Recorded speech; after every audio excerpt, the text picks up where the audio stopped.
প্রধানমন্ত্রী তারেক রহমান আগামী 14 এপ্রিল কৃষক কার্ড বিতরণ প্রি পাইলটিং কার্যক্রম উদ্বোধন করবেন বলে জানিয়েছে তথ্য অধিদপ্তর। শনিবার তথ্য অধিদপ্তরের ফেসবুক পেজ থেকে প্রকাশিত এক তথ্য বিবরণীতে এ তথ্য জানানো হয়। তথ্য বিবরণীতে বলা হয়, প্রধানমন্ত্রী তারেক রহমান আগামী 14 এপ্রিল সকাল 10টায় টাঙ্গাইল সদরের শহীদ মারুফ স্টেডিয়ামে কৃষক কার্ড বিতরণ প্রি পাইলটিং কার্যক্রমের উদ্বোধন করবেন। গত 4 বছর টিকাদান কর্মসূচিতে কিছুটা ছেদ পড়ায় বর্তমানে হামের এমন পরিস্থিতি সৃষ্টি হয়েছে, যা মোকাবেলায় সরকার কাজ করছে বলে জানিয়েছেন স্বাস্থ্য সচিব মোহাম্মদ কামরুজ্জামান চৌধুরী।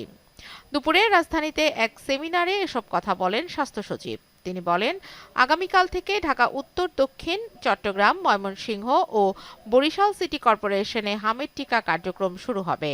এ সময় দেশে টিকার কোনো ঘাটতি নেই বলেও নিশ্চিত করেন সচিব।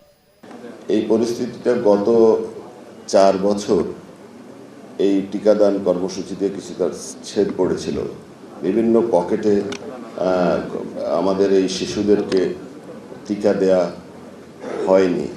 এতে করে আমাদের উপর একটু চাপ পড়েছে। আমরা ইনশাআল্লাহ যে পরিস্থিতি উদ্ভব হয়েছে, আমরা চেষ্টা করছি সবাই মিলে আমরা এটাকে মোকাবেলা করার।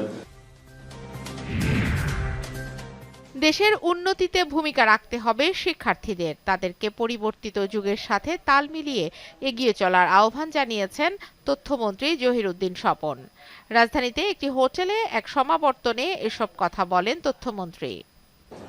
আর্টিফিশিয়াল ইন্টেলিজেন্সের ক্ষমতাকে কাজে লাগানোর সাথে সাথে তার ক্ষমতা আত্মঘাতী হয়ে পড়ে কিনা এই দুশ্চিন্তার মধ্যেও সভ্যতা যখন দাঁড়িয়ে আছে, ঠিক সেরকম একটা সময়তেই আপনারা এই সার্টিফিকেটটা হাতে পেলেন। আজকে শুধুমাত্র এই পেশাগত দক্ষতা অর্জন করাই আপনাদের জন্য কাজ হবে না। আপনাদের জন্য আমি বিশ্বাস করি নতুন ইকোসিস্টেমের যে নতুন চ্যালেঞ্জ, এই চ্যালেঞ্জকে আলিঙ্গন করা এবং এই চ্যালেঞ্জকে সাথে নিয়ে সভ্যতাকে, নিজের দেশকে এবং নিজের পেশাকে একই সাথে আপনাদেরকে সমৃদ্ধ করতে হবে। স্বরাষ্ট্রমন্ত্রী সালাউদ্দিন আহমদের নির্দেশে চাঁদাবাজদের পক্ষপাতমুক্ত তালিকা তৈরির প্রক্রিয়া চলছে বলে জানিয়েছে র্যাব। দুপুরে কারওয়ান বাজার কার্যালয়ে এক সংবাদ সম্মেলনে একথা বলেন লিগ্যাল অ্যান্ড মিডিয়া উইংয়ের পরিচালক MZM ইন্তেখাব চৌধুরী। এ সময় তিনি বলেন, কোনো চাঁদাবাজকে ছাড় দেয়া হবে না, শীঘ্রই তালিকা ধরে অভিযানে নামা হবে।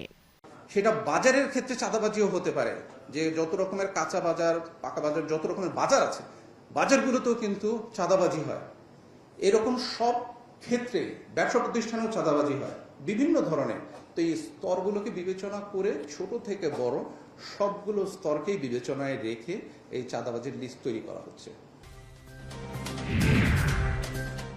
জ্বালানি সংকটের কারণে রাজধানী সহ দেশের বিভিন্ন ফিলিং স্টেশনে চালকদের দীর্ঘ সারি তৈরি হয়েছে।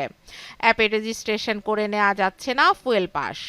কর্মব্যস্ততার মাঝে তেলের খোঁজে দিনের অর্ধেক সময় ফিলিং স্টেশনে কেটে যাওয়ায় বিরক্ত চালকরা। গ্রাহকরা জানান, অ্যাপসে তেল বেশি দেওয়ার কথা থাকলেও অ্যাপসে রেজিস্ট্রেশনই করা যাচ্ছে না। তবে পাম্প কর্তৃপক্ষের দাবি, পর্যাপ্ত তেল পাওয়ায় সরবরাহ সংকটের শঙ্কা নেই। তবে গ্রাহকদের চাপ অনেক বেশি। সংরক্ষিত নারী আসনে মনোনয়নে বিগত প্রায় 1.5 দশকের আন্দোলন, সংগ্রাম, গ্রেফতার, নির্যাতন ও নিপীড়নের অভিজ্ঞতা বিবেচনায় নিয়েই প্রার্থী বাছাই করা হবে বলে জানিয়েছেন বিএনপির সিনিয়র যুগ্ম মহাসচিব অ্যাডভোকেট রুহুল কবির রিজভী। রাজধানীর নয়াপল্টনে সংরক্ষিত নারী আসনে বিএনপির দলীয় মনোনয়ন ফর্ম বিক্রির কালে এসব কথা বলেন তিনি।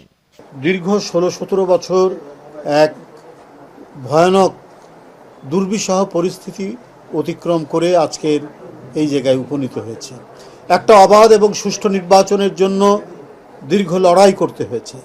15-16 বছরের লড়াইয়ের পর আমরা গণতান্ত্রিক চর্চা, রীতিনীতি এবং এটি অনুশীলন করার যে পরিবেশটি পাওয়া গেছে, সেটির সর্বোচ্চ ব্যবহার আমাদের করতে হবে। পাকিস্তানের প্রধানমন্ত্রী শাহবাজ শরীফের সঙ্গে বৈঠক করেছেন ইরানের প্রতিনিধি দল। দেশটির পার্লামেন্টের স্পিকার মোহাম্মদ বাঘের গালিবাফের নেতৃত্বে এ প্রতিনিধি দলে ইরানি পররাষ্ট্রমন্ত্রী আব্বাস আরাগাচিও উপস্থিত ছিলেন। যুক্তরাষ্ট্রের সঙ্গে শান্তি আলোচনার উদ্দেশ্যে ইরানি প্রতিনিধি দল এখন ইসলামাবাদে অবস্থান করছে।